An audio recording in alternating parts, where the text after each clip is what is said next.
ونصلي على رسوله الكريم أما بعد. قال الله تعالى في القرآن الكريم: أعوذ بالله من الشيطان الرجيم، بسم الله الرحمن الرحيم. كنتم خير أمة أخرجت للناس تأمرون بالمعروف وتنهون عن المنكر وتؤمنون بالله. وقال النبي صلى الله عليه وسلم في حديث قدسي عن أبي الدرداء رضي الله عنه يقول: سمعت أبو القاسم صلى الله عليه وسلم يقول: إن الله قال يا عيسى إني باعث من بعدك أمة إن أصابهم ما يحبون حمد الله وإن أصابهم ما يكرهون تسبوا والصبروا ولا حلم ولا علم. كيف يكون هذا لهم ولا حلم ولا علم يا رب؟ قال الله تعالى: أعطيهم من حلمي وعلمي، أو كما قال رسول الله صلى الله عليه وسلم. Hadirin yang dirahmati Allah Subhanahu wa taala.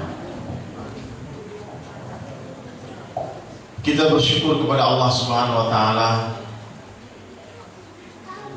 karena Allah Subhanahu wa taala telah menjadikan kita semua sebagai umatnya Rasulullah sallallahu alaihi wasallam. Khair umat yang terbaik, the best of umat. Umat yang Allah bangga-banggakan kepada seluruh nabi yang diceritakan di dalam Taurat, di dalam Zabur, di dalam Injil, sehingga nabi-nabi pun berdoa kepada Allah, ya Allah jadikan kami sebagai umatnya Muhammad sallallahu alaihi wasallam. Nabi Musa ingin seperti kita. Nabi Ibrahim alaihissalam pernah berdoa kepada Allah ingin seperti kita. Nabi Isa alaihissalam pernah meminta kepada Allah, ya Allah jadikan aku umatnya Muhammad sallallahu alaihi wasallam.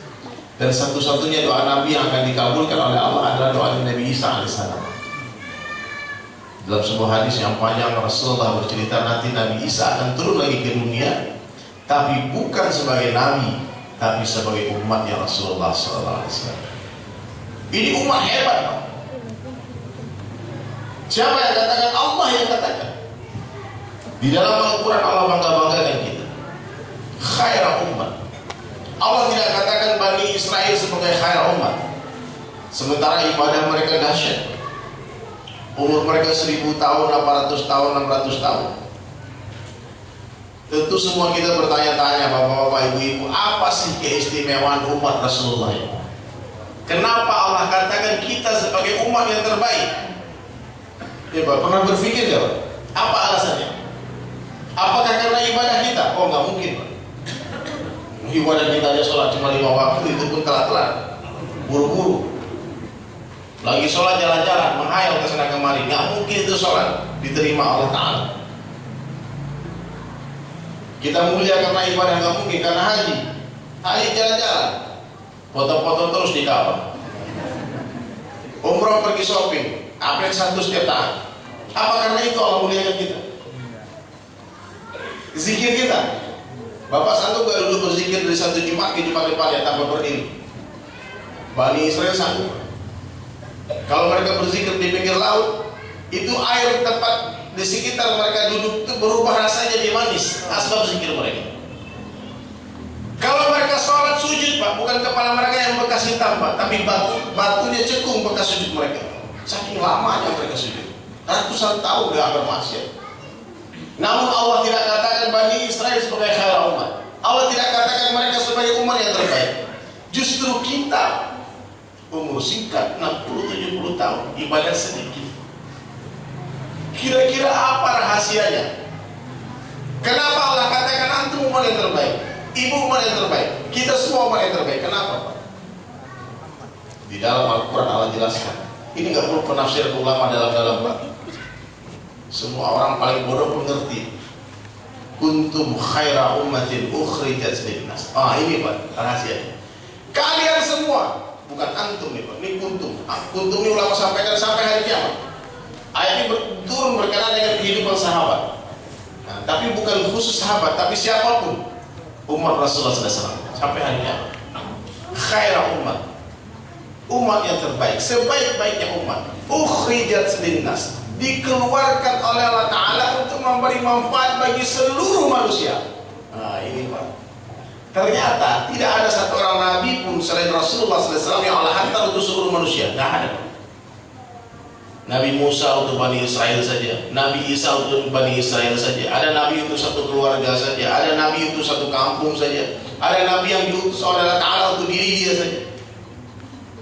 Namun Rasulullah SAW hadirin boleh Allah hantar sebagai rahmatan lil alamin, bagi sekalian alam. Umatnya pun begitu hadirin boleh. Kita bukan Nabi, tapi tanggung jawab Rasulullah Allah bebankan di pundak seluruh umatnya. Kenapa? Karena pintu kenabian telah tertutup dengan wafatnya Rasulullah SAW. Ini rahasianya. Ukhrijat linnas, dikeluarkan untuk seluruh manusia. Ternyata kita bukan hanya untuk orang Indonesia. Orang Amerika menunggu kita hari ini, orang Eropa menunggu kita hari ini, orang Rusia menunggu kita hari ini, orang Jepang menunggu kita hari ini, orang Korea menunggu kita hari ini, orang Taiwan, orang Afrika, orang Australia, orang New Zealand, orang Chili, orang Brazil, orang Peru, orang Venezuela, semua seluruh dunia menunggu kita hari ini, menunggu kedatangan umat Rasulullah SAW, memperkenalkan Allah ke setiap hati-hati manusia. Ta'muruna bil ma'ruf wa tanhauna 'anil munkar. Itu kelanjutan ayatnya, Pak. Amar ma'ruf nahi munkar, dakwah itu manfaat. Wa tu'minuna billah, dan beriman kepada Allah. Jadi maknanya hadirin, kalau ini umat hanya sibuk ibadah saja, dia tidak mau dakwah, dia tidak mau keluar dari jalan Allah, dia tidak mau sebarkan ini agama, dia tidak mau sebarkan ajak orang kepada yang ma'ruf, cegah dari yang munkar. Dia tidak fikirkan umat Nabi di Amerika, dia tidak fikirkan di Eropa, dia tidak fikirkan di Jepang, dia tidak fikirkan, hanya fikir satu kampung saja. Dia hanya fikirkan masjid dia saja. Ini orang tidak pantas dikatakan sebagai khair umat. Coba ya. Ini penafsiran ayat ini. Jadi kalau kita mau dikatakan khair umat, mesti kita keluar dari jalan Allah. Kita dakwah, Pak. Di mana dakwah? Itu jalan Nabi. Dakwah di kampung sendiri dan dakwah ke kampung orang lain juga. Innama ya'muru masajid Allah. Siapa yang memakmurkan bukan masjid, Pak? Masajid. Itu ahli nahwu tahu, ahli fikih pasti tahu. Terjemahan. Masjid, bukan satu masjid. Makmurkan masjid kita, makmurkan masjid tetangga, makmurkan masjid di Amerika, makmurkan masjid di Eropa, itu maksudnya. Ini alasannya hati mulia. Kenapa Allah katakan kita umat yang terbaik? Alasannya dakwah.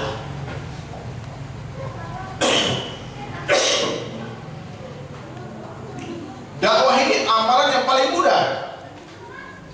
Perintah awal di dalam Islam itu dakwah, bukan sholat.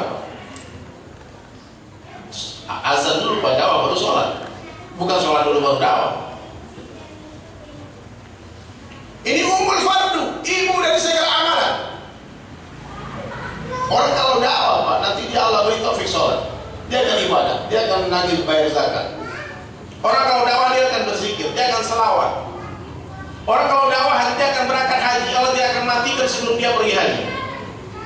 Nabi-nabi semua berhaji, tapi orang haji belum tentu dakwah, orang sholat belum tentu dakwah, orang zikir belum tentu dakwah. Tapi orang azan, orang dakwah pasti dia sholat. Muazzin nih, Pak, dia sholat sendiri, azan sendiri, Allahu Akbar, Allahu Akbar, sampai selesai dia azan. Dia tunggu 5 menit gak ada orang datang. Kira-kira muazzin itu sholat sendiri apa pulang, Pak? Dia sholat sendiri. Dibilang orang kampung gak ada yang sholat, pulang males. Dia pulang juga, ini muazzin gila, Pak, gak mungkin. Jadi kalau kita mau sholat, Pak, ajak orang sholat. Ibu mau tahajud, Bu, ajak orang tahajud, insya Allah kita tahajudkan. Kalau itu mau puasa, ajak orang puasa. Mau berangkat haji, ajak orang haji. Nanti Allah hajikan kita. Dakwahkan amalan itu. Meskipun dakwah ini mudah, tapi pahalanya paling besar. Antum boleh tanya, Pak, ibu-ibu boleh tanya kepada seluruh kiai, seluruh ulama yang ada di seluruh dunia, tanya mereka, apakah ada perintah Allah yang pahalanya lebih besar dari dakwah? Sampai detik ini belum satu orang ulama pun mengatakan ada. Saya nggak tahu di masjid ini mungkin ada yang mengatakan ada. Wa man ahsanu qawlan mimman da'a ila Allah. Siapakah yang qaulannya, yang agamanya, yang perkataannya, yang perbuatannya, yang tulisannya yang lebih baik daripada orang yang berdakwah mengajak manusia kepada Allah? Siapa? Allah yang bertanya. Dan pertanyaan ini tidak perlu dijawab karena tidak ada jawabannya. Wa 'amila shalih, dan dia beramal saleh, wa qala innani minal muslimin, dan dia berkata aku orang Islam. Dia bangga menampakkan keislamannya dalam semua orang. Dia nggak takut. Mau dibilang teroris, kayak mau dibilang jenggot kambing, kayak macam-macam, bilang ISIS. Dia nggak malu menampakkan identitas keislaman. Mau diejek, mau dihina, santai. Dia proklamasikan, dia deklarasikan, I Muslim. Itu hanya orang yang dakwah dan ibadah yang berani, Pak. Orang kalau nggak ada fikir dakwah, nggak berani, Pak. Saya kan tinggal di Bali, Pak. Di Bali itu Masya Allah, ujian berapa? Kita minoritas di sana. Di Jakarta pakai songkok haji, sampai airport masuk sana tahu songkok, Pak. Namanya Muhammad, sampai di Bali jadi Michael. Malu ngaku Islam, kenapa? Karena nggak ada fikir dakwah. Tapi kalau orang dakwah hadirin mulia, namanya nama biar umum nih diganti jadi nama Islam. Pakaian pun diganti, biar orang melihat sini kita ada orang Islam di sini. Ternyata pakaian pun bisa berdakwah. Dakwahnya banyak bisa dibuat. Nah, jadi hadirin dirahmati Allah Subhanahu wa taala, inilah kerja Rasulullah sallallahu alaihi wasallam. Hari ini kita rayakan Maulid Nabi. Kita bergembira dengan lahirnya Rasulullah sallallahu alaihi wasallam. Ini amalan besar, Pak. Ada nggak orang yang nggak bergembira dengan lahirnya Rasulullah? Kalau Nabi nggak lahir, nggak ada Islam, Pak. Mestinya kita mau lihat tiap hari sepanjang tahun, tapi minimal sekali setahun lah, Pak. Ada ini kan? Jadi jangan disalahkan. Alhamdulillah. Kita bergembira setiap saat, bergembira. Kalau yang mana? Itu mau lihat? Saya setiap hari mau lihat. Setiap hari saya bergembira merayakan kelahiran Nabi sallallahu alaihi wasallam. Kalau ada Rasulullah, kita mau jadi apa, Pak? Gak kenal Allah, gak kenal akhirat. Rasulullah sallallahu alaihi wasallam itu insan kamil, manusia sempurna. Hari ini media-media asing hanya menjelek-jelekan Rasulullah.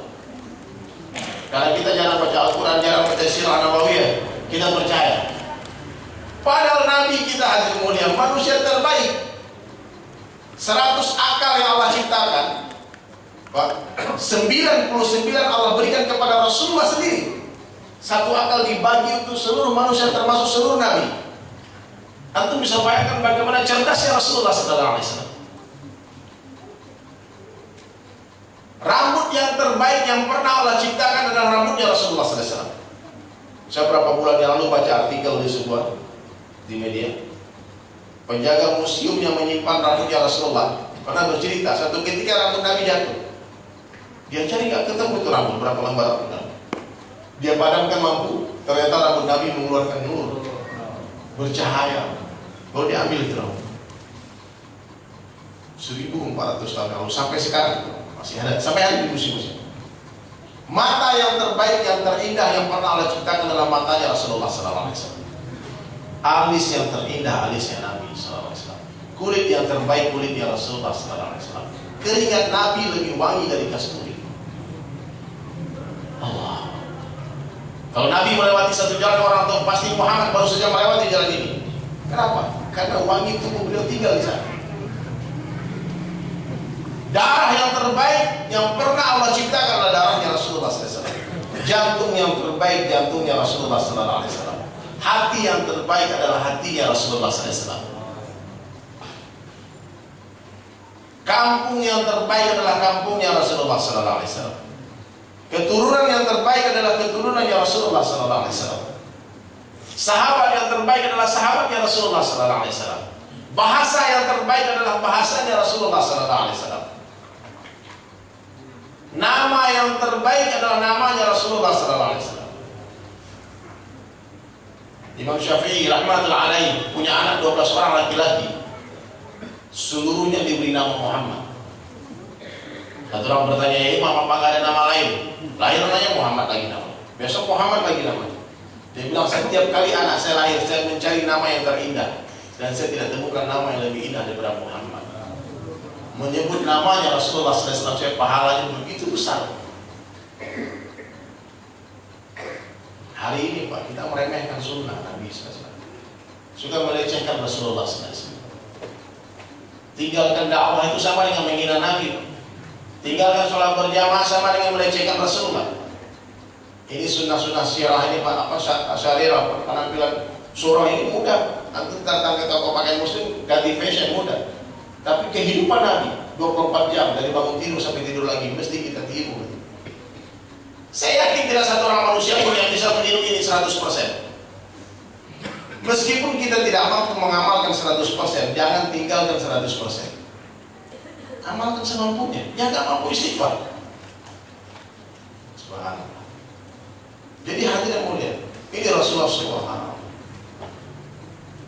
kekasih Allah, Habibullah. Orang kalau kekasih itu kalau memanggil kekasihnya tidak pernah dengan nama dia sendiri. Coba periksa Al-Quran, dari seluruh isi Al-Quran tidak pernah sekalipun Allah memanggil Nabi Muhammad SAW dengan nama beliau, ya Muhammad. Tapi kalau nabi-nabi lain begitu, ya Ibrahim, ya Sulaiman, ya Musa wa Harun, ya Ilyasin, ya Aisyah, dipanggil dengan nama-nama dia. Tapi ketika Allah Ta'ala memanggil Rasulullah SAW, Allah panggil dengan panggilan-panggilan indah. Ya ayuhan Nabi, wahai Nabi. Ya ayuhan Rasul, wahai utusan. Ya ayuhan Mudaththir, hai orang yang muslim. Ya ayuhan Muzammil, hai orang yang bertemu. Ya Siti Taha, itu nama-nama panggilan mesra Allah kepada Rasulullah SAW. Kalau Allah Ta'ala bersama kepada Nabi-Nabi biasa saja. Salamun ala Ibrahim, salamun ala Ilyas, salamun ala Sulaiman, salamun ala Musa wa Harun. Tapi ketika Allah Subhanahu wa Ta'ala bersalawat kepada Rasulullah sallallahu alaihi wasallam, seluruh ekspresi Al-Qur'an berubah. Ini kata tidak bisa ditranslate ke bahasa manapun ketinggiannya. Apa kata Allah? Innallaha, sesungguhnya aku Allah, wa malaikatahu, dan seluruh malaikat-malaikatku, yusalluna 'alan nabi, berselawat kepada Rasulullah sallallahu alaihi wasallam. Ya Allah enggak berhenti di sana. Ya ayyuhalladzina amanu, hai orang-orang beriman, sallu alaihi wasallimu taslima. Ketika turun Pak, Rasulullah sujud syukur begitu lama. Saking lamanya Aisyah radhiyallahu anha, Al-Humairah, istri beliau, ketakutan jangan terjadi apa-apa. Ketika Rasulullah bangkit dari sujudnya, Aisyah langsung bertanya, ya Rasulullah, apa yang baru saja terjadi? Maka Nabi memberikan kabar gembira, baru saja Jibril alaihissalam turun memberikan kabar buat umatku. Siapa saja yang berselawat sekali menyebut namaku dan dia berselawat terhadapku, Allah langsung mengirimkan 10 rahmat dan salam untuk dia. Allahumma shalli ala Muhammad sallallahu alaihi wasallam. Banyak selawat. Itu baru menyebut nama Nabi, Pak. Bagaimana dengan menghidupkan sunnah Rasulullah sallallahu alaihi wasallam? Sampai Nabi sallallahu alaihi wasallam berjanji, "Man tamassaka bi sunnati 'inda fasadi ummah." Siapa yang berpegang teguh dengan sunnahku di tengah rusaknya umat, falahu ajru mi'ati syahid. Buat mereka pahala 100 orang mati syahid. Di akhir zaman itu menghidupkan sunnah seperti menggenggam bara api. Berat, Pak. Diketawain itu, dia orang asing. Islam datang dalam keadaan asing dan kembali lagi dalam keadaan asing. Dan beruntunglah orang-orang di padang asing. Nah, jadi hadirin mulia, ini momen Maulid Nabi, kita mesti tahu tuh Rasulullah bagaimana. Kalau sholat Nabi sering kita bahas. Banyak ustaz datang, bagaimana sifat sholat Nabi, bagaimana zikir Nabi, bagaimana yang sahih haji Nabi. Harian dibahas. Tapi apa yang Nabi buat dari subuh sampai zuhur? Bapak sering dengar nggak? Ngapain Nabi dari zuhur sampai asar? Apa yang dibuat Nabi dari asar sampai maghrib, maghrib sampai isya, isya sampai subuh lagi? Pernah dengar nggak? Fatimah radhiyallahu anha bercerita, hadir mulia, ayah saya Rasulullah sallallahu alaihi wasallam setiap pagi hari keluar rumah dengan baju putih bersih dan selalu pulang sore hari ke rumah dengan baju penuh dengan darah dan kotoran onta. Ngapain Nabi? Jauh, berkeliling dari rumah ke rumah, dari pintu ke pintu, dari lorong ke lorong. Datangi semua orang, yang suka, yang tidak suka, yang kaya, raja-raja, semua didatangi. Tanpa ada kepentingan apa-apa, tidak minta upah, tidak minta balasan. Datang memberikan kabar gembira kepada seluruh manusia, mengatakan, ya ayuhan nas, qulu la ilaha illallah, ucapkanlah la ilaha illallah, kalian berjaya, karena sama. Itu yang Nabi buat. Kita umatnya mesti buat ini.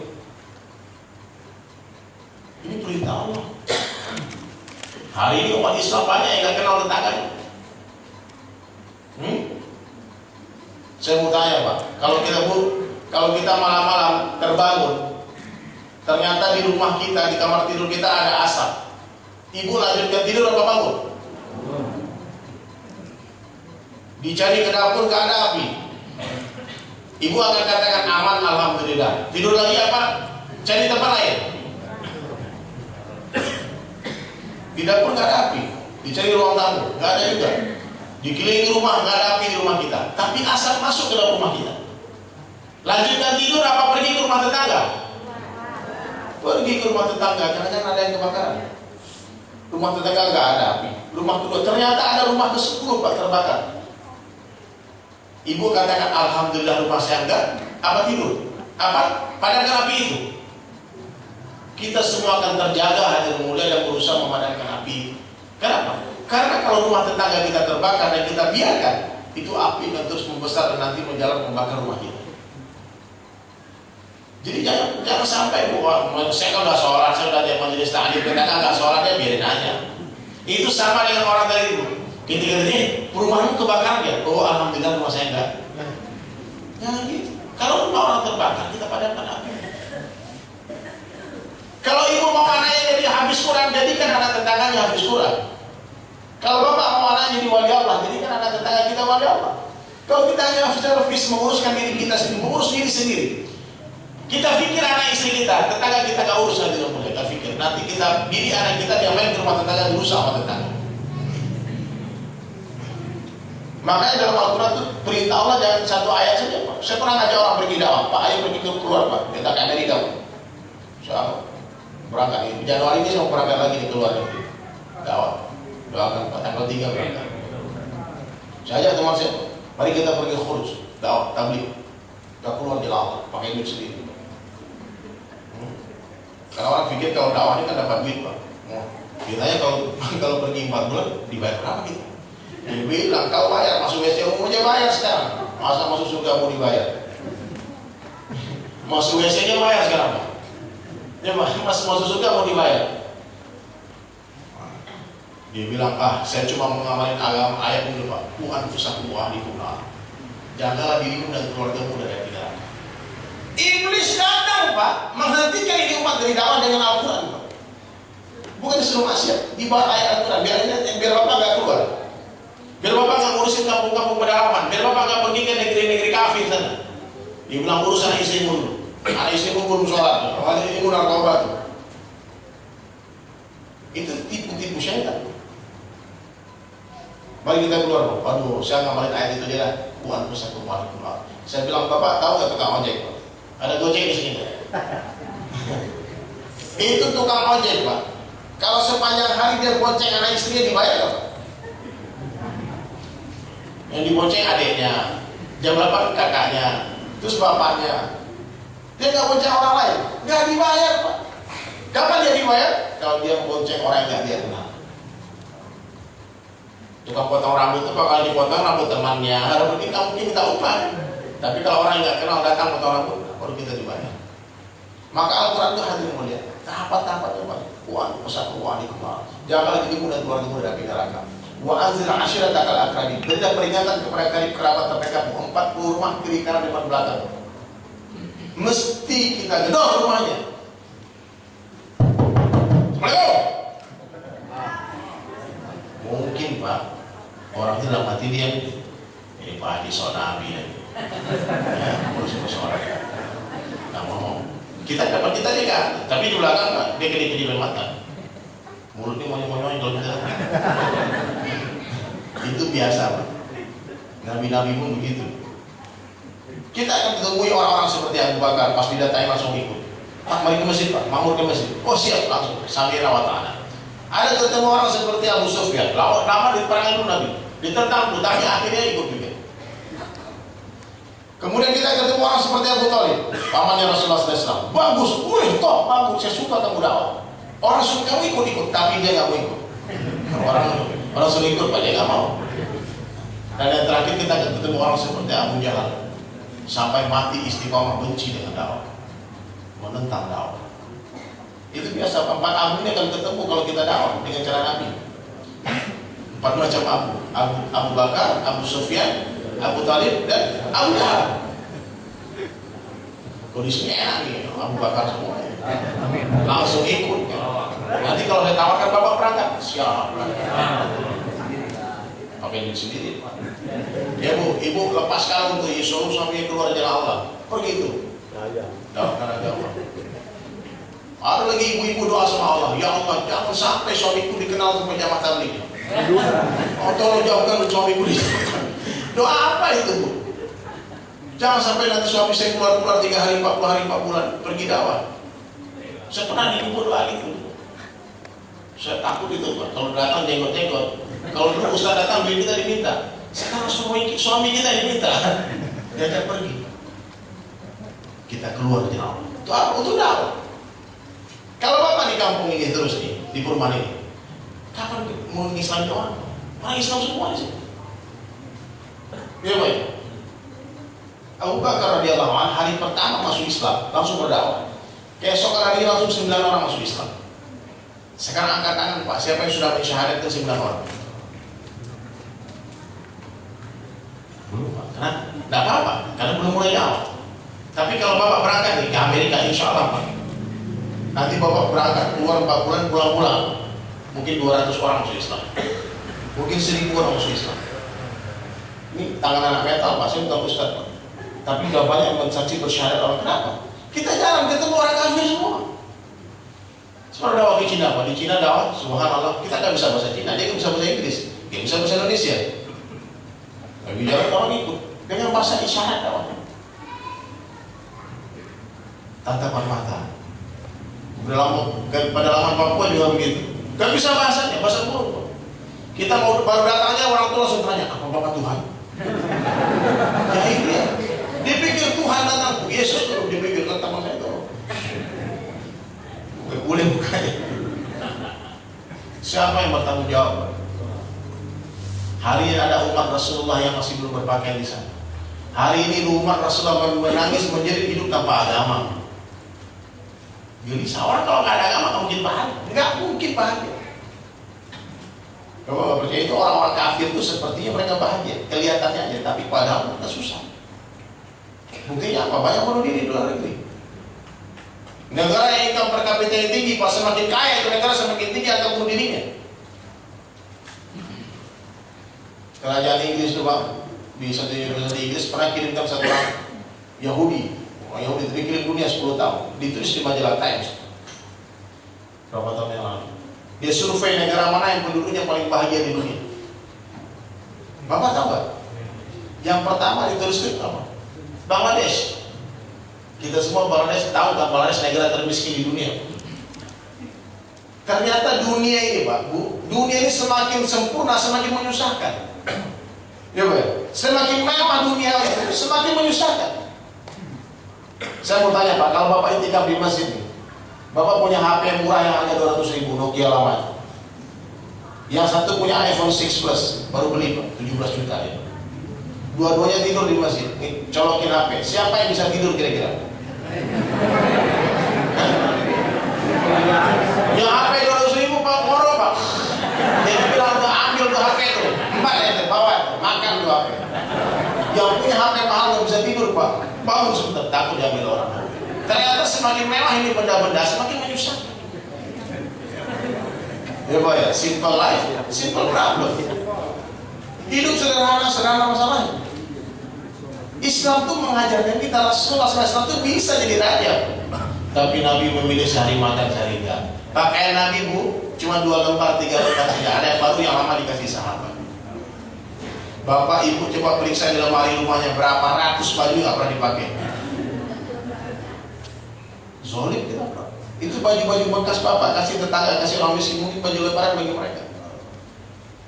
Jilbab-jilbab yang akan pakai kirim ke Papua Bu. Waktu kami gerak di sana ada ratusan orang bersyahadat, tapi mereka nggak berpakaian. Subhanallah. Nah sekarang makan minum sederhana, pakaian sederhana, kendaraan sederhana. Kendaraan sederhana. Perumahan sederhana. Rumah itu semakin besar Pak, semakin menyusahkan. Ya Pak, Bapak bangunkan istri rumah besar-besar, gak ada pembantunya. Akhirnya istri jadi pembantu. Pulang ke rumah bingung. curhat sama Ustaz, bingung Ustaz, ini istri bau pembantu bau Ustaz. Gimana rumah kita dia? Sibuk membersihkan rumah, gak ada waktu membersihkan hati. Maka kita bikinkan rumah itu sederhana. Kalaupun bikin rumah besar, membantu yang banyak. Biar istri kita jadi ratu di rumah. Ya Bu ya? Itu Masya Allah. Sebaik-baik suami laki-laki yang paling baik kepada istrinya. Ibu pun begitu. Ibu kalau mau masuk surga syaratnya ridho suami. Meskipun suami ibu tuh miskin, dia nggak sekolah, nggak pendidikan, nggak tampan, rupawan. Ibu orang kaya ini semua, ahli ibadah. Suami sederhana saja. Syarat ibu masuk surga harus ridho suami yang jelek dan miskin itu. Maka baik-baik sama suami. Nah, sama-sama. Dia baik. Jangan yang jelek tersinggung Pak. Saya nggak maksud saya nggak orang loh Pak. Bukan. Saya ada cerita Pak, ada orang umur 80 tahun. 80 tahun umurnya. Istrinya 75. Suatu hari kawannya datang ke rumahnya. Dia panggil istrinya. Tahu nggak panggilnya gimana? Yang tolong bikinkan kopi ya. Ini ada temanku datang. Subhanallah, temannya kagum bertakjub. Subhanallah, Masya Allah. Kamu ya bertahun-tahun berumah tangga, setua-tua ini masih panggil sayang sama istri. Terus dia bilang, kenapa? Saya lupa namanya.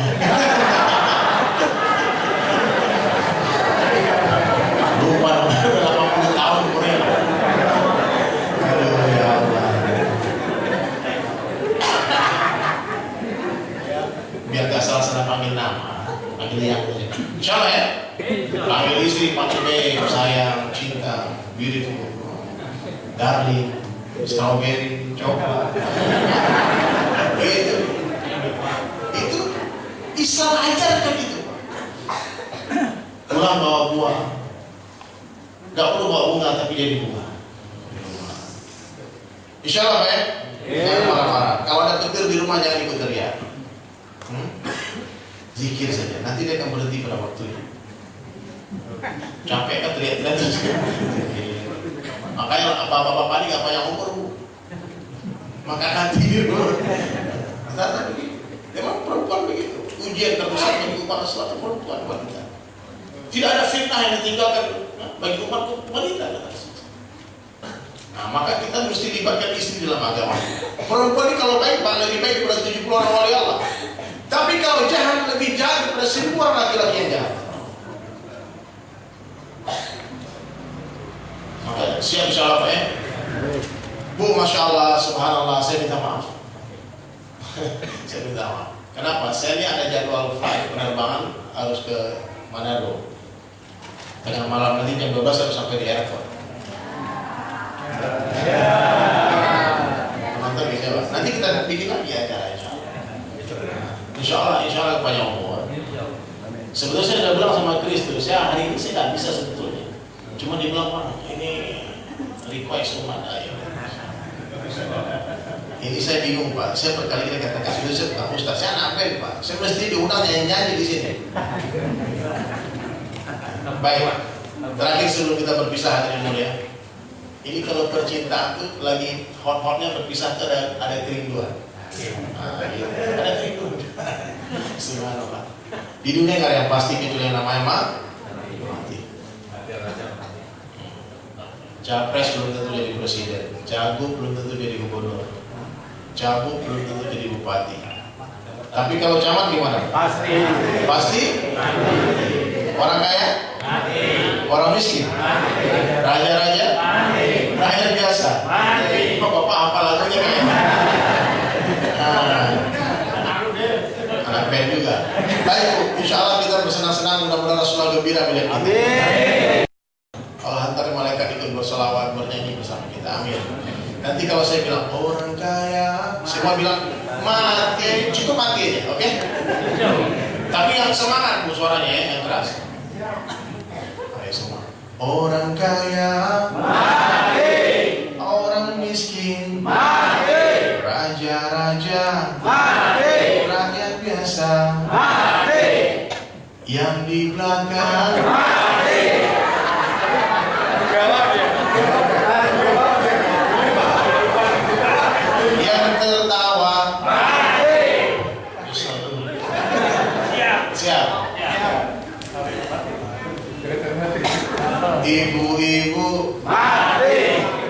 Bapak.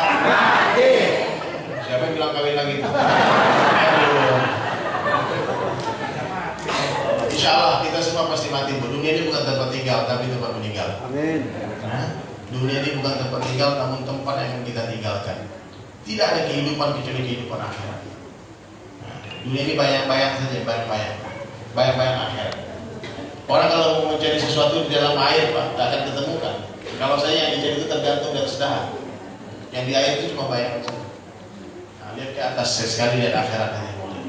Kalau dia orang kaya nanti di sana jadi kaya selama-lamanya. Dunia kaya sementara saja. Miskin sementara. Jadi raja sementara. Di akhirat jadi raja nggak ada demonstrasi, nggak ada polisi, nggak ada KPK. Rakyatnya bidadari semua cantik.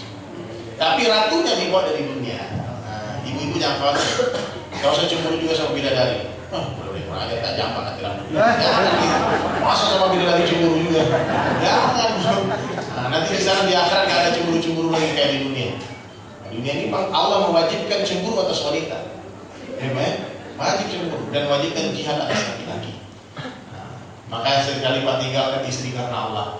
Dan orang yang pernah berpisah karena Allah, dia mengerti apa itu rindu karena Allah.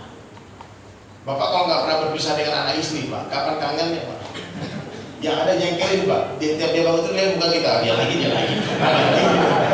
Tapi sekali-sekali kita berpisah. Kita tinggal di masjid saja, Bu. Suaminya suruh di masjid 5 waktu berjamaah.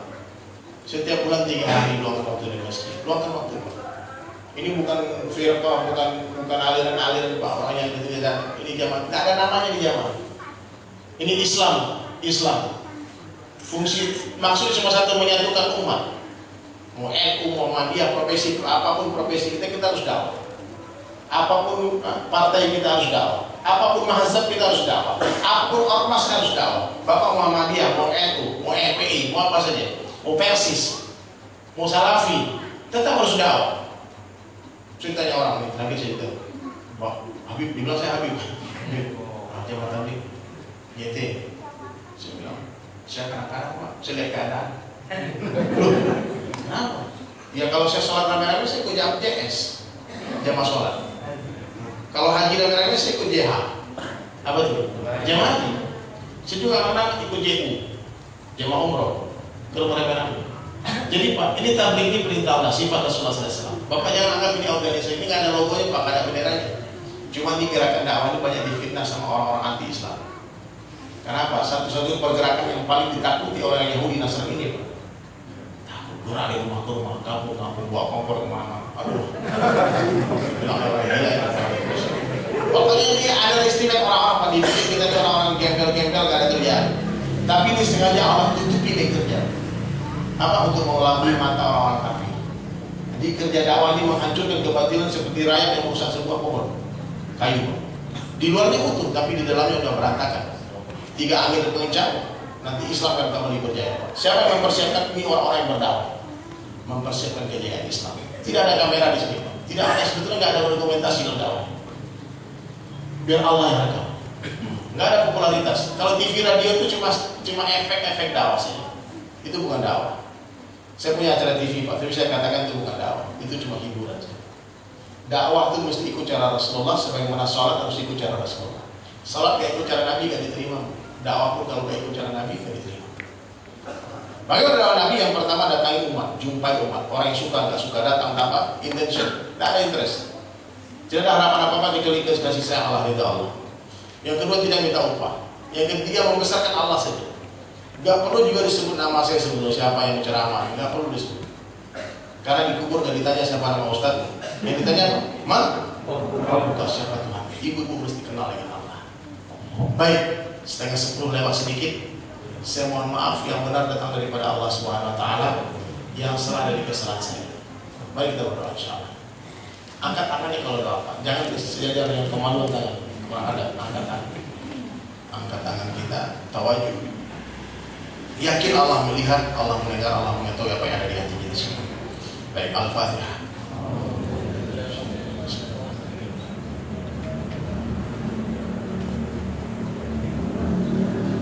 Allahumma shalli ala Muhammad wa ala ali Muhammad kama shallaita ala Ibrahim wa ala ali Ibrahim wa barik ala Muhammad wa ala ali Muhammad kama barakta ala Ibrahim wa ala ali Ibrahim fil alamin innaka Hamidum Majid. Ya Allah ya Rahman ya Rahim, ampuni dosa-dosa kami ya Allah, dosa seluruh umat Islam di seluruh dunia ya Allah. Ya Allah ya Rahman ya Rahim, tambahkanlah dari hati kami ya Allah. Jadikan diri kami semua yang hadir di sini jadi asbab hidayah ya Allah. Sisa umur kami gunakan untuk taat kepada-Mu ya Allah. Yang telah lalu ya Allah kami bertaubat ya Allah, ampunkan ya Allah. Ya Allah ya Rahman ya Rahim, berikanlah kekuatan untuk menghidupkan sunnah Nabi-Mu ya Allah. Berikanlah kekhusukan di dalam salat-salat kami ya Allah. Tambahkanlah ilmu yang bermanfaat di dalam hati kami ya Allah. Ya Allah ya Rahman ya Rahim, jadikan kami insan yang tawadu ya Allah. Jadikan hamba yang punya sifat-sifat mulia ya Allah. Jangan cabut akar kesombongan di hati kami ya Allah. Iri hati, dendam, buang di semua ya Allah. Jangan biarkan lisan kami bergibah dan berfitnah ya Allah. Ya Allah ya Rahman ya Rahim, terimalah amalan kami yang sedikit ini ya Allah. Jadikanlah amalan kami malam ini ya Allah menjadi saksi atas rasa cinta kami kepada Rasulullah SAW ya Allah. Kumpulkan kami semua di sini dengan Rasulullah SAW ya Allah. Berikan kami nanti Allah air minum dari telapak tangan ya Rasulullah dengan air telaga Kausar ya Allah. Ya Allah, hantarkanlah Rasulullah dalam mimpi-mimpi kami ya Allah. Jumpakan kami ya Allah dengan Rasulullah di dunia ini dan di akhirat ya Allah. Rabbana atina fid dunya hasanah wa fil akhirati hasanah wa qina adzabannar. Subhana rabbika rabbil izzati amma yasifun. Wassalamun ala mursalin walhamdulillahi rabbil alamin.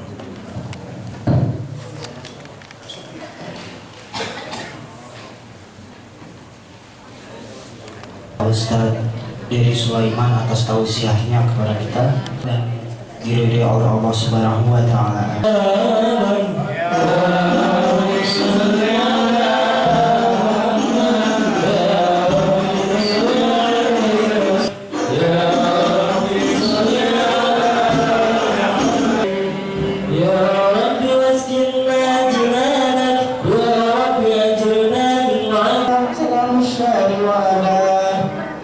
وأدنى نصيب